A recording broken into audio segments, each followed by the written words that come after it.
नमस्कार, मैं हूं संदीप चौधरी। न्यूज 24 की खास पेशकश मंथन 2021 मंथन 2021 में आपका स्वागत है। आप जानते ही हैं, ये साल आपदा का, विपदा का संकट काल रहा। कोरोना की मार पड़ी देश पर, बेरोजगारी की समस्या उससे उत्पन्न हुई, हमारी जो आर्थिक विकास दर थी उसकी गति गिरी, गोता खाया।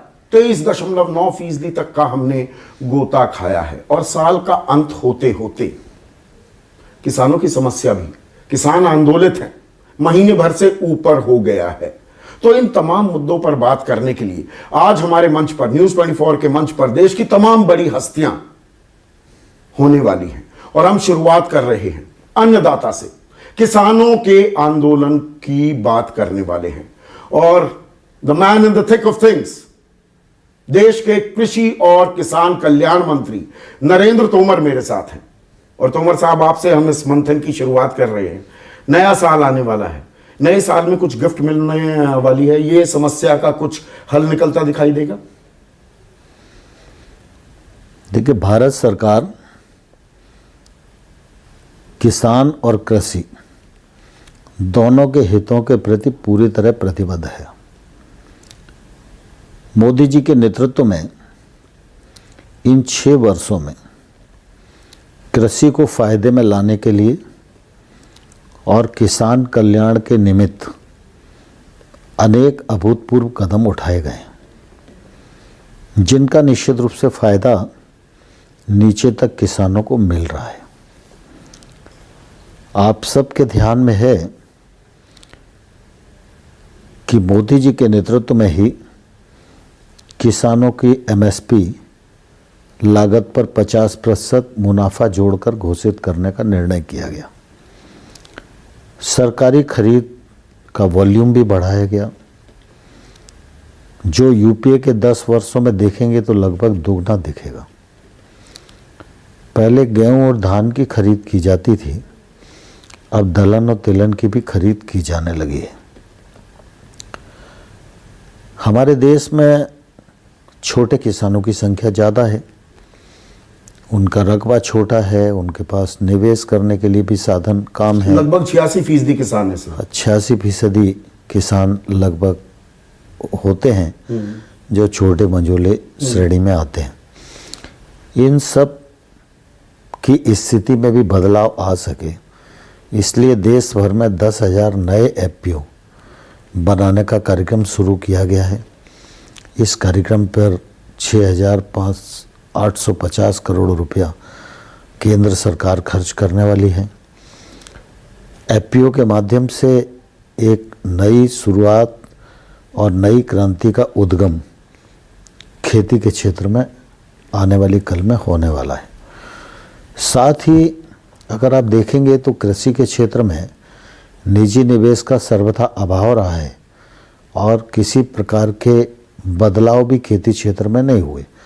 परंपरागत खेती किसान करता है तो उसमें बड़े किसान तो थोड़े बहुत ठीक स्थिति में रहते हैं, लेकिन छोटा किसान बहुत अधिक मुनाफे की स्थिति में नहीं रहता। और इसलिए ये निजी निवेश बढ़े और खेती के क्षेत्र में जो गैप्स हैं उन गैप्स की भरपाई हो सके, इसलिए 1 लाख करोड़ का इंफ्रास्ट्रक्चर फंड या आत्मनिर्भर भारत पैकेज के अंतर्गत घोषित किया गया। और इसमें लगभग अभी तक 1,500 करोड़ रुपया स्वीकृति भी कर दी गई है, जिस पर काम प्रारंभ होने जा रहा है। और हमारी कोशिश है कि एग्रीकल्चर का इंफ्रास्ट्रक्चर भी बने, fisheries, animal husbandry, food processing, herbal खेती, इन सब के लिए भी जो पैकेज की घोषणा हुई है वह लगभग 1.5 लाख करोड़ टोटल होता है। तो ये सब नीचे तक पहुंचेगा तो इसका फायदा किसानी को मिलेगा, कृषक को मिलेगा और किसान की माली हालत सुधारने में निश्चित रूप से मदद मिलेगी। आपने कहा, प्रधानमंत्री ने भी अपने संबोधन में कहा था कुछ दिन पहले कि लागत पर हम 1.5 गुना कीमत किसानों को दे रहे हैं। लेकिन 2015 में आपने सुप्रीम कोर्ट में एक बाकायदा हलफनामा दिया था और वहां पर सरकार ने कहा था कि नहीं, हम ये लागत पर 1.5 गुना कीमत नहीं दे सकते, मार्केट डिस्टॉर्ट हो जाएंगे, इससे अफरा तफरी भी मच सकती है और ये कॉस्ट प्लस फॉर्मूला कोई है ही नहीं। ये आमदनी बढ़ाने का जरिया ही नहीं है एमएसपी, ये सरकार ने हलफनामा दिया। देखिए दरअसल क्या है, एमएसपी का पहले केंद्र सरकार की मर्जी पर निर्भर करता था। अब हम सब लोगों ने A2+50 देने का निर्णय किया और इसमें किसान की जो लागत है उसको जोड़ने के लिए एक मैकेनिज्म बनाया गया है। सारे राज्यों से मशवरा होता है और सारे राज्य उनके यहाँ किस किस प्रकार की लागत आ रही है वो देते हैं और यहाँ पर जो है उसको प्रोसेस किया जाता है और CACP करता है, CACP करता है और उसके बाद उसमें 50% का मुनाफा जोड़कर फिर एमएसपी घोषित किया जाता है। पर ये A2FL हुआ ना सर, C2+50 जो स्वामीनाथन आयोग की सिफारिश थी, C2+50 नहीं दे रही है। देखिए अभी एक कदम बढ़े हैं और खेती में फायदा देने के लिए चौतरफा प्रयत्न करने की आवश्यकता होती है। एक ही प्रयत्न से खेती मुनाफे में नहीं आएगी और जो चौतरफा प्रयत्न है वो मोदी सरकार कर रही है। हमने एमएसपी को भी बढ़ाने का काम किया है, हमने इंफ्रास्ट्रक्चर के लिए भी पैसा दिया है, हमने FPO भी बनाने का निर्णय किया है, उसमें भी हम पैसा खर्च कर रहे हैं। किसान टेक्नोलॉजी से जुड़े, महंगी फसलों की ओर आकर्षित हो, उसको अच्छा खाद मिले, अच्छा बीज मिले, अच्छा पेस्टिसाइड मिले, सूक्ष्म सिंचाई की ओर जाए, जैविक खेती की ओर जाए, ऐसे सभी तरफ के जो प्रयास हैं वो प्रयास होंगे तब किसान की माली हालत सुधरेगी। आपने लंबी फेहरिस्त गिनवाई और ये किसानों के हक की बातें हैं, आप ये दावा कर रहे हैं, तो ये भरोसे की कमी क्यों है? एतबार क्यों नहीं कर रहे किसान? अब महीने भर से ऊपर हो गया, आंदोलन जारी है, आप किसानों को मनवा पाएंगे क्या? देखिए दरअसल क्या है कि अभी जो नए कृषि सुधार कानून आए उनका देश भर में तो सर्वत्र स्वागत हो रहा है और सभी लोगों से अच्छा महसूस कर रहे हैं। पंजाब सहित 1-2 राज्यों के कुछ किसान हैं जिनको इस पर आपत्ति है। उन किसानों से भी हम लोगों ने 6 दौर की वार्ता की है और हम उन किसानों से ये समझना चाहते हैं कि इन कानूनों का खेती पर और किसानी पर क्या दुष्प्रभाव होने वाला है। और पिछले दिनों भी हम लोगों ने लगातार बातचीत की है और निश्चित रूप से मुझे लगता है कि बातचीत होगी तो हम किसानों को समझाने में सफल होंगे और किसान अगर कोई मुद्दा उठाते हैं जिससे कि किसान का कोई नुकसान होने वाला है तो सरकार ने हमेशा ये कहा है कि हम खुले मन से उस पर विचार करने को तैयार। आप 7, 8, 9 संशोधन करने के लिए तैयार हैं, लिखित आश्वासन देने को तैयार हैं न्यूनतम समर्थन मूल्य पर। आपकी आखिरी बैठक 5 दिसंबर को हुई थी, अब 24 दिन बाद ये बैठक होने वाली है। किसान कह रहे हैं पहले कानून निरस्त करो, तीनों इनको रद्द करो, एमएसपी को कानूनी जामा पहनाइए। पराली और बिजली विधेयक संशोधन की बात को हम छोड़ भी दें, 2 ये मोटी बातें हैं, क्या इन पर कोई बीच का रास्ता निकल सकता है? तो देखिए दरअसल क्या है कि कानून पर जब चर्चा होगी तो प्रावधानों पर ही तो चर्चा होगी ना। डिमांड करना अलग बात है और कानून का फायदा और नुकसान इस पर चर्चा करना दूसरी बात है। जिससे किसानों का नुकसान होगा चर्चा उसी पर तो की जाएगी। तो सरकार उस पर खुले मन से विचार करने को तैयार है और बात करने को भी तैयार है और हम करेंगे। कह रहे हैं कि नहीं पहले कानून निरस्त करो। नहीं, मैं समझता हूँ जब टेबल पे बातचीत होगी तो तर्कों के साथ बातचीत होगी। मुझे पूरी आशा है कि हम और किसान मिलकर कुछ समाधान खोजने में सफल होंगे। एमएसपी पर लिखित जब आप आश्वासन दे सकते हैं तो उसे कानूनी जामा क्यों नहीं पहना सकते? ये देखिए एमएसपी भारत सरकार का प्रशासनिक निर्णय है और बहुत अच्छे से चल रहा है। एमएसपी बढ़ी भी है, एमएसपी पर खरीद भी लगातार बढ़ रही है। तो एमएसपी के बारे में कोई शंका होने का सवाल ही नहीं है। हर चीज़ कानून से तय नहीं होती ना, कुछ कानून से तय होती है, कुछ नियम से तय होती है, कुछ सिद्धांत से तय होती है, कुछ प्रशासकीय निर्णयों से तय होती है। तो एमएसपी तो अच्छी चल रही है और देश भर के किसानों को उसका लाभ मिल रहा है। नहीं, देखिए किसान क्या कहते हैं कि 1975 रुपए का जैसे गेहूं है या 1868 रुपए का धान है, धान बिक रहा है 1100 रुपए, मक्का 1850 रुपए है, कई जगह 900-800 रुपए में बिक रहा है, नरमा कपास 5515 रुपए है, 3200 रुपए बिक रहा है, मूंग 7219 रुपए है, वो 4200 रुपए पर बिक रही है। आपकी मंशा बिल्कुल ठीक है, आपकी नियत नीति पर मैं सवाल नहीं उठा रहा हूं। सरकार वो घोषणा कर रही है, बुआई से पहले कर रही है, 23 फसलों का आपने उसमें नाम डाल दिया, लेकिन दरअसल एमएसपी की घोषणा करना और खरीदी करना ये दो अलग चीजें हैं ना तोमर साहब। देखिए, दरअसल क्या है, एमएसपी घोषित इसलिए की जाती है कि उससे किसानों को निश्चित रूप से एक दिशा मिले, और आज वर्तमान परिस्थितियों में बाजार में असंतुलन है। इस असंतुलन को दूर करने के लिए ही तो ट्रेड और कॉमर्स एक्ट हम लोग लेके आए। जब बाजार खुला होगा, एक किसान किसी भी दूरस्थ स्थान पर अपनी फसल अपनी मनचाही कीमत पर बेचने के लिए अगर स्वतंत्र होगा, तभी निश्चित रूप से उसको वाजिब दाम मिलेंगे। अभी जो मंडी की जंजीरों में जकड़ा हुआ है, एक सीमा और बंदिशों में जकड़ा हुआ है, उसके कारण कहीं दूसरी जगह अगर उसको फसल की अच्छी कीमत मिल रही है तो वो बेच ही नहीं पाता। नहीं, ये बात बिल्कुल वाजिब है आपकी, पर किसान यही तो कहता है कि मंडी में अब हरियाणा और पंजाब की जो आप बात कर रहे हैं, हरियाणा में एमएसपी पर खरीदी होती है 85%, पंजाब में होती है 89%। उन्हें ऐसा लगता है ये मंडी व्यवस्था खत्म हो जाएगी।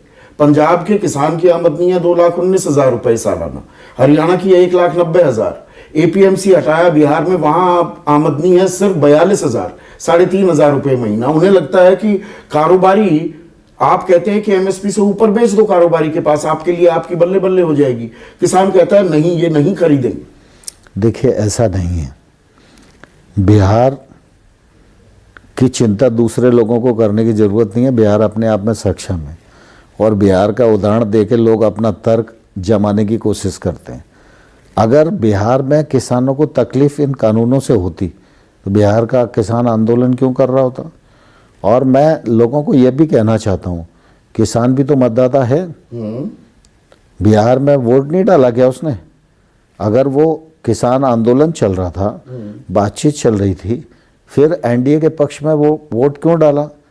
वो इसलिए डाला कि वो जानता है कि कृषि कानूनों का जो सुधार हुआ है, इन सुधारों के माध्यम से ही आने वाले कल में किसानों के लिए एक अच्छा कल मिलने वाला है।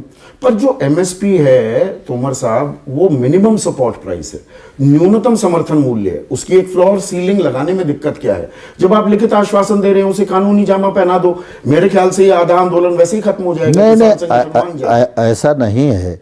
दरअसल क्या है कि जब किसी चीज का प्रशासकीय निर्णय हो चुका है और उसमें कानून बनाने की फिलहाल कोई आवश्यकता दिखाई नहीं देती, तो कानून की जरूरत नहीं है। जब कानून की जरूरत होगी, सरकार उस पर भी विचार करेगी। सरकार तो खरीदेगी एमएसपी पर, आप लिखित आश्वासन देते हैं, लेकिन ये निजी कारोबारी व्यापारी क्या खरीदेंगे कम से कम एमएसपी पर? ऊपर की बात छोड़ देखिए, दरअसल क्या है, बाजार को खुला होने दीजिए और समय का इंतजार करने दीजिए। बाजार को मुक्त और संतुलित होने दीजिए, और अगर हम संतुलित होने में ही बाधाएं खड़ी करेंगे तो किसानों के साथ ये तो अन्याय है। नहीं, अरुण जेटली 2012 का मुझे वाकया याद आता है। नेता प्रतिपक्ष थे राज्यसभा में, दिसंबर शीतकालीन सत्र ही चल रहा था, और उन्होंने कहा कि देखिए, जब ये व्यापारियों बहुराष्ट्रीय कंपनियों के हवाले हो जाता है, 30 साल का उन्होंने उदाहरण दिया यूरोप का और अमेरिका का, कि वहाँ औने पौने दांव पर ये बड़ी कंपनियां खरीदती हैं, और उस वक्त उन्होंने फिगर दिया था $440 बिलियन, 6,000 करोड़ रुपए हर दिन वो सब्सिडी देते हैं। आज वो आंकड़ा चला गया $867 बिलियन। तो यहां पर अगर वो कम दाम पर खरीदेंगे तो किसानों के नुकसान की भरपाई क्या सरकार कर पाएगी? नहीं, देखिए, ऐसा नहीं होगा। कुल मिला के हम सिर्फ बड़े व्यापारी को ही देखते हैं। देश में बड़ा व्यापारी, छोटा व्यापारी, मंझोला व्यापारी, सब लोग मिलकर व्यापार करते हैं। व्यापार भी एक व्यवस्था का अंग है, और व्यापार मुक्त भी होना चाहिए, और किसान बार्गेनिंग कर सके, ये ताकत किसान की बढ़ना चाहिए। मंडी के कारण आज किसान की ताकत ही नहीं है। किसान अपना उत्पादन लेके जाता है, जो बोली लग गई उसी में बेच के आता है। तो कुल मिला के अगर कानून उसको उन्मुक्त करते हैं तो मुझे लगता है उस उन्मुक्तता पर किसी को आपत्ति नहीं होनी चाहिए। और अगर इस एक्ट के बाद किसान के घर से ही कोई आदमी बिना टैक्स के खरीदेगा तो उसका लाभ तो किसान को ही मिलने वाला है, और किसान का जो लॉजिस्टिक खर्च है वो बचने वाला है। अभी किसान को अपना माल लाद के मंडी में आना पड़ता है, व्यापारी के सामने खड़ा होना पड़ता है। इन एक्टों के माध्यम से ये होगा, व्यापारी खुद किसान के पास जाएगा कि भाई हम आपका माल खरीदना चाहते हैं। सुबह 8 बजे 9 बजे उसके बाद देश भर की मंडी का भाव किसान के मोबाइल में होगा। वो कहेगा मैं तुम्हें नहीं देता हूँ, मैं तो कलकत्ता में बेचूंगा क्योंकि कलकत्ता में भाव ज़्यादा चल रहा है, या उतना भाव मुझे दो। आज तो एक मंडी के बाद दूसरी मंडी में क्या भाव चल रहा है यही किसान को बेचारे को पर मालूम जो नहीं होता आपने है। कही बात 86% तो छोटे और मझोले किसान है। अब छोटा किसान कहाँ, अगर वो हरियाणा में है, पश्चिमी उत्तर प्रदेश या आपके गृह प्रदेश मध्य प्रदेश का किसान कहाँ कलकत्ता जाएगा या मुंबई जाएगा या चेन्नई देखिए, जाएगा? इसीलिए हम एफपीओ बनाने की बात कर रहे हैं और इसीलिए कोऑपरेटिव मूवमेंट को बढ़ा रहे हैं। छोटे छोटे किसान मिलकर इन आंदोलनों के माध्यम से एक बड़ी ताकत बनेंगे और उनकी बार्गेनिंग कैपेसिटी बढ़ेगी। वो अपनी लागत को कम कर पाएंगे, सूक्ष्म सिंचाई की ओर जा पाएंगे, टेक्नोलॉजी से जुड़ पाएंगे, वो अपने उत्पादन का प्रोसेसिंग भी कर सकने की क्षमता इस आंदोलन के माध्यम से करने की स्थिति में होंगे। तो इसी दिशा में सरकार कदम बढ़ा रही है और आने वाले कल में निश्चित रूप से किसानों की माली हालत इससे सुधरने वाली है और सबसे ज़्यादा फायदा छोटे किसानों को इसका मिलने वाला है। किसान ये कहते हैं कि अगर ये कंपनियां पलट गई अपनी बात से, आपने कॉन्ट्रैक्ट फार्मिंग को लेकर भी संशोधन करने को तैयार हो गए, एसडीएम कोर्ट पर अगर आपका मन नहीं मान रहा है, जो किसानों का नहीं मान रहा था, आप सिविल कोर्ट की भी इजाजत देने को तैयार हैं। लेकिन किसान कहते हैं कि देखिए, आलू का वो उदाहरण देते हैं कि 40 रुपए की कीमत है, 30 रुपए पर समझौता करार हुआ है तो भाग भाग कर खरीद लेंगी कंपनियां। आलू 2 रुपए की कीमत हो गई तो वो फिर वो एक गोला ले आते हैं कि इस गोले में से आलू निकलेगा तब खरीदेंगे। वो गुजरात का उदाहरण देते हैं, पंजाब का, कि ऐसा करते आ रही है कंपनियां। और अगर किसान उनको नहीं बेचता है तो वो उस पर हर्जाना जुर्माने का भी दावा ठोक देते हैं, जो ठोके गए। देखिए, हम लोगों ने जो क्रॉप के कॉन्ट्रैक्ट के लिए एक्ट बनाया है, वो एक्ट इसीलिए बनाया है कि किसान के साथ कोई अमानत में खयानत नहीं कर सके। किसान का बुआई के समय औसत मूल्य तय होगा, जो औसत मूल्य तय होगा उससे प्रोसेसर भाग नहीं सकता है। दूसरा, इसमें यह भी प्रावधान किया है कि कुल मिला के किसी भी प्रकार की जो जोखिम है वो किसान की नहीं होगी, प्रोसेसर की होगी। प्रोसेसर अपना बीज बता सकता है, प्रोसेसर अपना खाद बता सकता है, अपना पेस्टिसाइड बता सकता है, पानी की मात्रा बता सकता है, मेहनत बता सकता है, टेक्नोलॉजी बता सकता है, सब कुछ बता सकता है। और किसान उसी के अनुसार खेती करेगा अपने खेत में, और जब उत्पादन आएगा तो वो उत्पादन खरीदने के लिए बाध्य होगा। अगर किसी भी प्राकृतिक कारणों से उस प्रकार की फसल नहीं आई जैसी फसल वो चाहता है, तो भी ये जोखिम किसान का नहीं होगा, ये जोखिम प्रोसेसर को ही भुगतना पड़ेगा। ये प्रावधान हमने नए एक्ट में किया है, ये प्रावधान आज तक कहीं भी नहीं था और इसी के कारण किसानों के साथ समस्या आती थी। और जहाँ तक एसडीएम और न्यायालय का सवाल है, आप देख रहे हैं अभी, मेरे ग्वालियर में ही देखो कि एक व्यक्ति ने खरीद करी किसानों से और उसके बाद वो भाग गया। ये एसडीएम की ताकत थी और इस कानून की ताकत है कि उसकी सारी व्यापारी की ज़मीन और मकान नीलाम करके और सारे किसानों में वो उसका पैसा बांट दिया गया और भुगतान हो गया। 48 घंटे के भीतर पिपरिया में फैसला हो गया, पाटन में फैसला हो गया, जबलपुर में। लगातार एसडीएम एक सामान्य एप्लीकेशन पर निर्णय कर रहे हैं और यह देश देख रहा है। लेकिन उसके बावजूद भी अगर किसानों को ऐसा लगता है कि भाई किसी को कोर्ट में जाना है तो हमें उसमें कोई आपत्ति नहीं है। पर ये जो किसान जो आंदोलित हैं, वही मैं भरोसे वाली बात कर रहा हूँ। आप कह रहे हैं कि मुट्ठी भर किसान हैं, पंजाब हरियाणा के किसान हैं, राजस्थान, अब गुजरात के भी, महाराष्ट्र के किसान भी शाहजहाँपुर में बैठ गए हैं, तमिलनाडु, केरला से, कर्नाटक से भी किसान आ रहे हैं। तो क्या ये मुट्ठी भर किसान हैं? क्या ये भ्रमित हैं कि आपकी बातें नहीं समझ पा रहे हैं? देखिए, एक तो मैंने मुट्ठी भर नहीं कहा, मुट्ठी भर आपने कहा, इसलिए आपका शब्द मेरे मुंह में नहीं जाना चाहिए। हाँ। मेरे लिए किसान माने किसान है। लेकिन सामान्य तौर पर देश में किसान कितने हैं? लगभग 60 करोड़ हैं अगर हमसे। और आंदोलन में कितने हैं? तो ये तो देखना ही पड़ेगा ना। हाँ। और आंदोलन में भी अधिकांश किस राज्य के हैं? अधिकांश तो पंजाब के ही है ना। नहीं, पर जो ये हरियाणा, उत्तर प्रदेश, नहीं, राजस्थान, कितने हैं? महाराष्ट्र, कितने हैं? कुल मिला के आपके अनुसार अगर 60 करोड़ मान लें तो कुल मिला के आंदोलन पर कितने हैं? और एक्ट के पक्ष में कितने हैं और एक्ट के विपक्ष में कितने हैं? ये तो हम लोगों को विचार करना ही पड़ेगा। और कुल मिला के मैं आपके माध्यम से भी किसान यूनियंस के लोगों को कहना चाहता हूँ कि भाई किसान यूनियंस के लोगों की ये जिम्मेवारी है कि वह किसानों की वकालत करें, किसान को नुकसान कहाँ हो रहा है इस बात को इंगित करें, और किसान को जहाँ नुकसान होगा वहाँ यूनियन की बात पर विचार करने के लिए भी और मानने के लिए भी सरकार पीछे नहीं है। जो ये 40 किसान संगठन हैं जो इस आंदोलन की अगुवाई कर रहे हैं, बहुतेरे किसान संगठन आपसे भी आकर मिले हैं और सरकार के इन कानूनों का उन्होंने समर्थन किया है। वो कहते हैं ये फर्जी किसान है, सरकार फूट डालो वाली नीति अपना रही है, किसानों को दो फाड़ करना चाहती है। नहीं, ऐसा नहीं है। भारत सरकार के लिए सब किसान बराबर हैं। जो कानून का विरोध कर रहे हैं हम उनसे भी बात कर रहे हैं, लेकिन सरकार जो कानून का समर्थन करेगी उनसे हम बात नहीं करें, ये कैसे हो सकता है? सरकार का दरवाज़ा, कृषि मंत्रालय का दरवाज़ा सभी किसानों के लिए खुला हुआ है और देश के अधिकांश किसान इन कानूनों का समर्थन कर रहे हैं। सब तरफ से फ़ोन आ रहे हैं, सब तरफ से पत्र आ रहे हैं। तो अब वो लोग एक दूसरे को फर्जी कहें, लेकिन मैं तो किसी को फर्जी नहीं बोलता हूँ। हाँ, ये नहीं, ये असली नकली वाला खेल बड़ा चल रहा है। अब कांग्रेस ने भी 2 करोड़ चिट्ठियां डाल दी। आप भी दावा करते हैं कि हमने रायशुमारी की थी, 92 लाख लोगों से हमने सलाह की थी। इनके आंकड़े पता नहीं लग पाता कि ये 2 करोड़ चिट्ठियां कहाँ से आई, कब आई थी। आपके 92 लाख का भी नहीं पता लग पाता कि वो राय आपने कब ली थी और किन किन किस किस इलाके के किसानों से ली थी। देखिए, दरअसल क्या है, कांग्रेस के 2 करोड़ हस्ताक्षर कहाँ हुए ये मुझे भी नहीं मालूम और देश को भी नहीं मालूम। बाकी इसका विश्लेषण मीडिया करे, मैं आप पर ही छोड़ता हूँ। लेकिन मैं इतना जरूर जानता हूँ कि किसी भी कानून के आने से पहले जो विचार विमर्श की एक प्रक्रिया है, उस प्रक्रिया के आधार पर सरकारें काम करती हैं। पहले प्लानिंग कमीशन था, प्लानिंग कमीशन मशवरा करता था। स्वामीनाथन आयोग जब बना तो स्वामीनाथन साहब ने 2-3 साल में क्या किया? कोई ऑफिस में तो नहीं बैठे रहे। आयोग के तमाम सारे सदस्यों ने राज्यों में विजिट की, जिलों में विजिट की, यूनियन से बात की।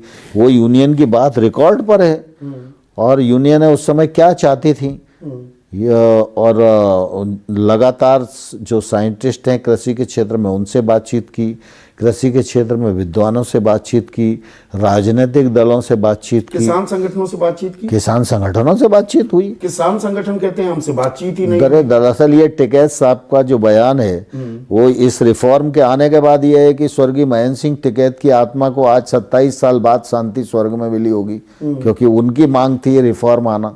ये उनका है, अब वो क्यों यू टर्न ले रहे हैं मुझे नहीं मालूम। शरद पवार साहब इनकी रिकमेंडेशन करते रहे, अब वो क्यों यू टर्न ले रहे हैं मुझे नहीं मालूम। राहुल गांधी अपने घोषणा पत्र में घोषित करते हैं, आप पार्टी अपने घोषणा पत्र में इसको रख के चुनाव लड़ती है और अब यू टर्न ले रहे हैं।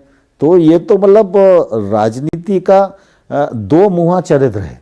मैं समझता हूँ कि किसान के बारे में मत व्यक्त करना ये हर राजनीतिक दल का अधिकार है, लेकिन राजनीतिक दल को ये तो तय करना ही पड़ेगा कि कुल मिला के साल भर पहले आप झूठ बोल रहे थे या आज झूठ बोल रहे हो। पर आप अपने ही कुनबे में देखें, एसएडी शिरोमणि अकाली दल आपका सबसे पुराने घटकों में से एक, शिवसेना के बाद तो सबसे पुराना, वो कि हमारी बात नहीं मानी गई, सलाह मशवरा नहीं लिया, वो छोड़ देते हैं। हनुमान बेनीवाल ने भी अब घोषणा कर दी है एनडीए का मैं हिस्सा नहीं हूँ। जेजेपी जो आपका समर्थक है, जिसके चलते सरकार चल रही है, हरियाणा में 7 विधायक खिलाफ हैं। चौधरी बीरेंद्र सिंह कह रहे हैं कि मैं तो किसानों के साथ हूँ, आपके वरिष्ठ नेता हैं, आपके सहयोगी रहे हैं पिछली कैबिनेट में। किसी का किसान के साथ होना खराब बात नहीं है, ये सब भी मशवरा करके हल खोजने की बात करते हैं। लेकिन मैं सिर्फ इतना ही कहना चाहता हूं कि सियासत करने के लिए और भी समय हमारे पास है, और भी मुद्दे हमारे पास हैं। किसानों के लिए आप पहले क्या बोल रहे थे? अकाली दल था तो अकाली दल के पहले के बयान देखो, कानून का समर्थन क्यों कर रहे थे? क्या आंख पर पट्टी बंधी थी क्या? हनुमान बेनीवाल जी हैं तो लोकसभा में क्या भाषण दे रहे थे? तो जो कांग्रेस करेगी उसी की होड़ अगर राजनीतिक लोगों में लगी है तो मैं समझता हूं कि किसानों के मामले पे किसी को सियासत नहीं करना चाहिए। किसान हमारे देश का अन्नदाता है, हमारी बैकबोन है, और किसान की माली हालत सुधरे इसके लिए अगर कुछ और लोगों का भी हित को बलि चढ़ाना पड़ती है तो उन्हें तैयार रहना चाहिए। पर यहाँ पर ये राजनीतिक दल ये कहते हैं कि देखिए वो टीयरिंग हरी ऐसी क्या आफत थी कि आपदा काल में, कोरोना काल में 5 जून को आप अध्यादेश ले आते हैं, फिर स्टैंडिंग कमेटी को भेजे बिना ध्वनि मत से पास करा देते हैं। ये सवाल भी उठा रहे हैं, इनमें आपके समर्थक भी हैं। नहीं, सवाल इसका नहीं है। सवाल इसका है कि इन रिफॉर्म के बारे में चर्चा कब शुरू हुई? क्या चर्चा जनवरी 20 में शुरू हुई? ये चर्चा अटल बिहारी वाजपेयी के प्रधानमंत्रित्व कार्यकाल में प्रारंभ हुई। उसी समय स्वामीनाथन आयोग बना, का नेशनल फार्मर कमीशन बना, कांग्रेस के सरकार के मुख्यमंत्री कृषि मंत्री महाराष्ट्र के पाटिल साहब की अध्यक्षता में 10 कृषि मंत्रियों की समिति बनी।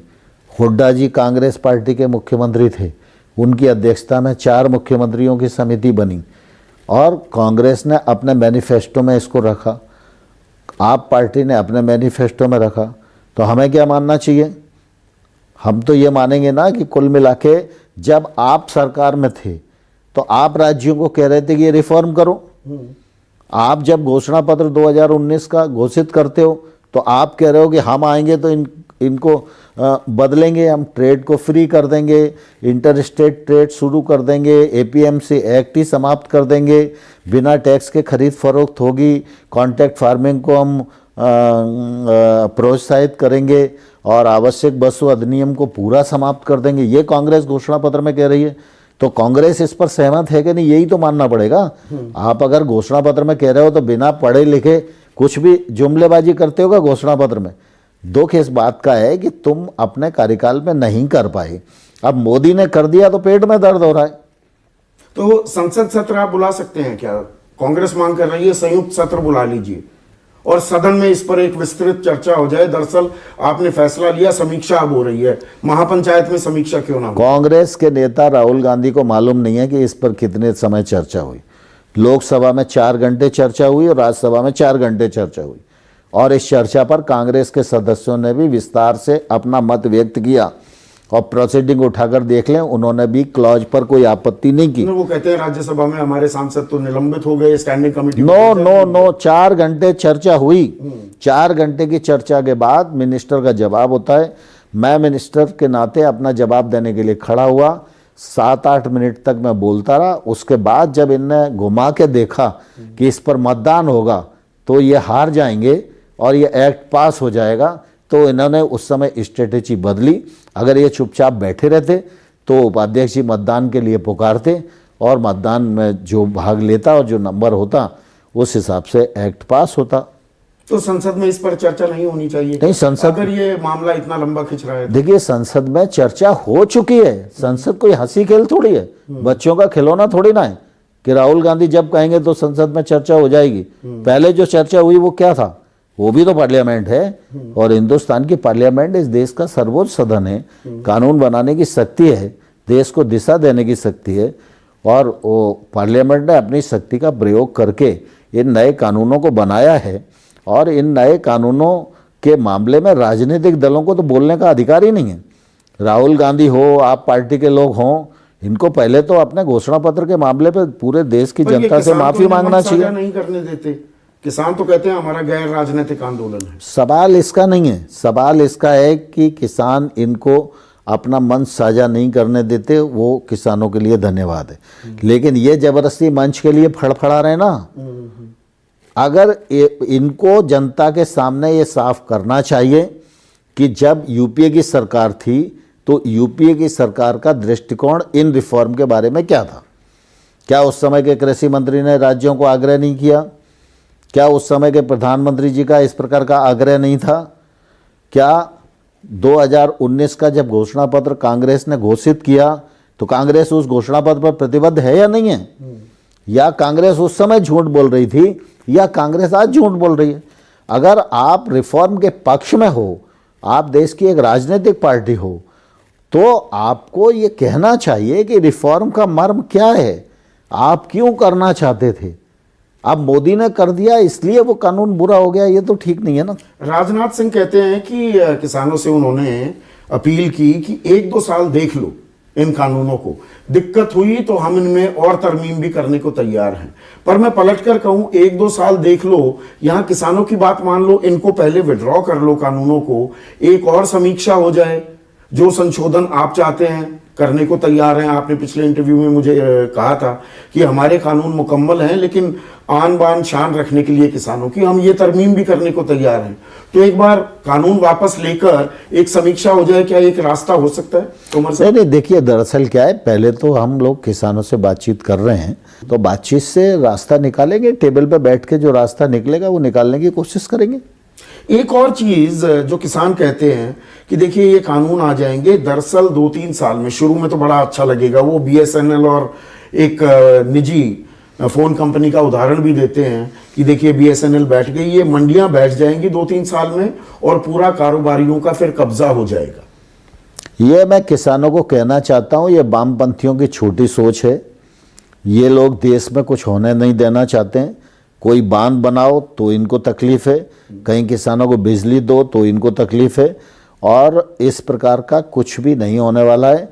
ये किसान के हित का मामला है, और हमारे देश में किसान इतनी बड़ी ताकत है कि इस ताकत को कोई भी दूसरा आदमी थ्रेट नहीं दे सकता, चाहे वो उद्योगपति हो और चाहे वो सरकार हो। लेकिन भारत सरकार के नाते हमारी ये जिम्मेवारी है कि 73 साल बीत गए हैं, अब कृषि में रिफॉर्म होना जरूरी है। ये रिफॉर्म होना चाहिए, खेती का GDP में योगदान बढ़ना चाहिए, खेती से रोजगार के साधन जनरेट होना चाहिए, खेती को आधुनिक खेती के रूप में तब्दील होना चाहिए, और हमारे कृषि उत्पादों का बड़ी मात्रा में निर्यात होना चाहिए, जिसका लाभ किसान को मिले। उसका रास्ता इन कानूनों के माध्यम से मोदी सरकार खोलने जा रही है। इन सब लोगों को इसलिए दर्द हो रहा है कि अगर ये खुल गया और किसान के घर में समृद्धि आ गई तो इन सब की जमीन खिसक जाएगी। कुछ लोग ये कह रहे हैं कि देखिए ये जो व्यवस्था है ये धीरे से 2-3 साल में हट जाएगी, पूरा निजी क्षेत्र का कब्जा हो जाएगा। प्रधानमंत्री आप भी कहते हैं कि कोई मंडी बंद नहीं हुई है, 6-7 महीने हो गए ये कानून लागू हुए। लेकिन आप ही के गृह प्रदेश मध्य प्रदेश की मैं ई-अनुज्ञा जो साइट है आपकी, उसे देख रहा था, 269 मंडियां हैं, उनमें से 47 मंडी, अक्टूबर का जो आंकड़ा है वो 0 अराइवल, यानी कि वो मंडियां बिल्कुल 47 मंडियां ठप पड़ी हैं। 143 मंडियों में जो आवक है वो 50% से भी कम हो गई है। देखिए दरअसल क्या है कि मध्य प्रदेश में मंडी का टैक्स कम कर दिया, मध्य प्रदेश की 50 पैसे कर दिया, तो 50 पैसे कर दिया, तो उसके कारण मंडियों की आयत कम होना स्वाभाविक ही है। और कुल मिला के इन एक्टों के माध्यम से हमारी कोशिश है कि किसान के उत्पाद पर किसी प्रकार का टैक्स नहीं लगना चाहिए, और ये टैक्स किसान को ट्रांसफर होना चाहिए। पर 47 मंडी में कोई फसल ही ना आए, वो बिल्कुल बंद पड़ी हो। नहीं, ऐसा नहीं है। वो 47 मंडियों पे अभी MSP पर बहुत सारी फसल खरीद गई है, इसलिए उन मंडियों की ऐसी स्थिति है। एक और बात जो उठती है, आपके कुछ प्रवक्ता मेरे कार्यक्रम में आते हैं, वो कहते हैं कि अगर किसी राज्य सरकार को इतनी परेशानी है तो वो अपने दाम बढ़ा दे या अपने नए कानून ले आए। पर आपने कंकरेंट लिस्ट में ये जो मुद्दा है उसके तहत एक अखिल भारतीय स्तर पर कानून बनाया है, केंद्र का ही कानून लागू रहेगा ना, राज्य सरकारें अपना कानून तो नहीं ला सकती। देखिए दरअसल क्या है कि राज्य सरकार का जो अधिकार क्षेत्र है उसमें राज्य सरकार कानून बना सकती है। अभी भी जो APMC एक्ट है वो राज्य सरकार का ही एक्ट है, और उसके माध्यम से ही मंडियां गवर्न होती हैं। हम लोगों की ट्रेड और कॉमर्स एक्ट के जरिए ये कोशिश है कि पूरे देश में कृषि उत्पाद के ट्रेड का में एक रूपता होना चाहिए, और बिना टैक्स के अंतर्राज्यीय व्यापार होना चाहिए। अभी एक ही मंडी में व्यापार करना ये किसान की बाध्यता है, एक ही मंडी में व्यापारी लाइसेंसी वो खरीदे ये बाध्यता है, व्यापारी जो दाम लगा दे उसी पर किसान को बेच के जाना ये बाध्यता है। हम लगातार इस बात की कोशिश कर रहे हैं कि एग्रीकल्चर इंफ्रास्ट्रक्चर गांव-गांव तक पहुंचे, जिससे किसान को अपनी आज उपज बेचने के लिए मजबूर ना होना पड़े। आज किसान के घर में जगह नहीं है, इसलिए वो लाके मंडी में खड़ा होता है और बेचता है। ये 1 लाख करोड़ का इंफ्रास्ट्रक्चर नीचे तक जाने वाला है, और इन एक्ट को आप लागू तो होने दीजिए किसान तो उस दिन बेचेगा जिस दिन उसको सबसे ज्यादा भाव तो मिलेगा। राज्य सरकारें अपना भी कानून लगा सकती हैं, केंद्र कानून, केंद्रीय कानून, ये 3 कानून तो लागू हो गए अखिल भारतीय स्तर पर। नहीं, राज्यों के कॉन्ट्रैक्ट फार्मिंग के एक्ट पहले से कुछ बने हुए हैं, कई राज्यों में बने हुए हैं, लेकिन हमने जो एक्ट बनाया है वो पूरा का पूरा प्रो फार्मर एक्ट है। अभी पंजाब में भी अगर आप देखेंगे तो कॉन्ट्रैक्ट फार्मिंग का जो एक्ट है उसमें किसान जब उस एक्ट का उल्लंघन करेगा तो किसान को जेल तक जाना पड़ेगा, सजा भुगतनी पड़ेगी, ये प्रावधान। हमने जो कानून बनाया उसमें पूरी तरह किसान को सुरक्षा दी गई है, व्यापारी को पूरी तरह कानून में बांधा गया है। आने वाले साल के लिए क्या है आपके रोड मैप, क्या है किसानों के लिए? आने वाला वर्ष भी किसानी के लिए अच्छा होगा, ऐसा मैं ईश्वर से कामना करता हूँ, क्योंकि हम सब इस बात को जानते हैं कि कोविड का संकट 2020 में रहा। इसके बावजूद भी किसानों ने फसल की अच्छे से कटाई की, फसल का पहले से अधिक उपार्जन किया। ग्रीष्म ऋतु की बुआई, खरीफ की बुआई गत वर्ष की तुलना में अधिक हुई, खरीफ की फसल बम्पर पैदा हुई और आने वाले कल में रबी की फसल आने वाली है, वो भी निश्चित रूप से अच्छी होगी, ऐसा मैं मानता हूँ। आने वाले वर्ष में हमारी कोशिश होगी कि एक तो ये 10,000 FPO बनाने का काम हम पूरा करें। 1.5 लाख करोड़ का जो इंफ्रास्ट्रक्चर फंड है, इस फंड को हम नीचे तक इसका किसान उपयोग कर सकें, इस दिशा में वर्क करें और किसान की आमदनी दोगुनी करने के लिए जो काम देश भर में चल रहा है उस काम को बल दें। और मुझे पूरा विश्वास है कि आगामी समय में किसान इन सब योजनाओं का फ़ायदा उठाएंगे, किसान KCC का भी पूरा उपयोग करेंगे और किसान इंफ्रास्ट्रक्चर का भी पूरा उपयोग करेंगे, टेक्नोलॉजी से जुड़ेंगे, महंगी फसलों की ओर आकर्षित करेंगे और अपनी लागत को कम करने की दिशा में प्रयास करेंगे, पानी की बचत करेंगे। तो निश्चित रूप से मुझे लगता है किसानों की हालत आने वाले कल में सुधार सकने में हम लोग सफल होंगे। और जो आपका लक्ष्य है 2022 तक आमदनी दोगुनी हो जाएगी किसानों की, वो ऑन ट्रैक है? हाँ बिल्कुल, आमदनी दोगुनी करने का जो लक्ष्य 2022 तक का है उस पर भारत सरकार पूरा तेजी के साथ और गंभीरता के साथ काम कर रही है और मुझे पूरा विश्वास है किसानों का परिश्रम, केंद्र और राज्य सरकार का प्रयत्न, दोनों मिलके हम 2022 तक इस लक्ष्य को प्राप्त करने में सफल होंगे। पर उसके लिए किसानों को समझाना होगा। आपने वो गिफ्ट दी है, वो गिफ्ट लेने को तैयार नहीं। 40 से ऊपर किसानों की मौत भी हो गई है। अन्नदाता अगर भूख हड़ताल करे या मर जाए तो ये देश के लिए चिंता की तो बात है ही ना तोमर साहब। देखिए, मृत्यु कैसी भी स्थिति में वो दुखद ही है और इसलिए आंदोलन पर कुछ लोग की मृत्यु हुई है, उसका मुझे निश्चित रूप से खेद है। लेकिन जहाँ तक मैं समझता हूँ किसान अपनी फसल के माध्यम से आमदनी को दोगुनी करें, इस बारे में पूरे देश का किसान अवेयर है और बहुत जागरूकता के साथ वो काम कर रहा है और मुझे पूरा विश्वास है कि उसका परिश्रम, उसकी मेहनत और केंद्र और राज्य सरकारों के प्रयत्न रंग लाएंगे और हम इस लक्ष्य को प्राप्त करने में सफल होंगे। 2 आखिरी सवाल।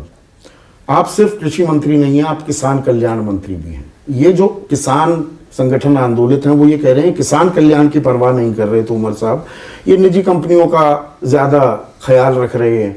ये कानून आते हैं उससे पहले अब ये उदाहरण दिए जा रहे हैं कि एक बड़े औद्योगिक समूह ने 100 एकड़ ज़मीन खरीद ली, CLU भी हो गया, हरियाणा में पानीपत के पास का जिक्र किया जा रहा है।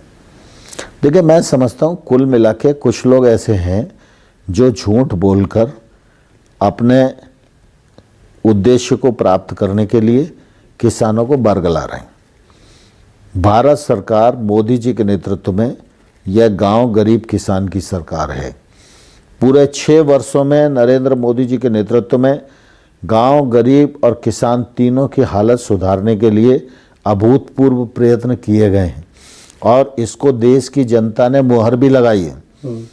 2014 के चुनाव में मोदी जी को बीजेपी के रूप में अगर देखें तो 287 सीटें मिली थी, NDA को तो बहुत ज़्यादा मिली थी और इस बार बीजेपी को 303 सीटें प्राप्त हुई। ये वही लोग हैं जो जीएसटी का विरोध कर रहे थे, ये वही लोग हैं जो नोटबंदी का विरोध कर रहे थे, ये वही लोग हैं जो धारा 370 का विरोध कर रहे थे, ये वही लोग हैं जो सीएए का विरोध कर रहे थे, ये वही लोग हैं जो 3 तलाक का विरोध कर रहे थे। इस प्रकार के लोग जबरदस्ती किसानों के कंधे पे बंदूक रखकर चलाना का असफल प्रयास कर रहे हैं। किसान के मन में ये बात नहीं है। भारत सरकार किसानों के प्रति पूरी तरह प्रतिबद्ध है, लेकिन इस प्रकार के तत्व निश्चित रूप से देश में कुछ लोगों को बरगलाने की कोशिश कर रहे हैं। तो आप कह रहे हैं विरोध के नाम पर विरोध हो रहा है। प्रधानमंत्री ने 15 दिसंबर को कच्छ के किसानों से बातचीत की, 18 को मध्य प्रदेश में रायसेन के किसानों से, अब 25 तारीख को 7 राज्यों के किसानों से बात की।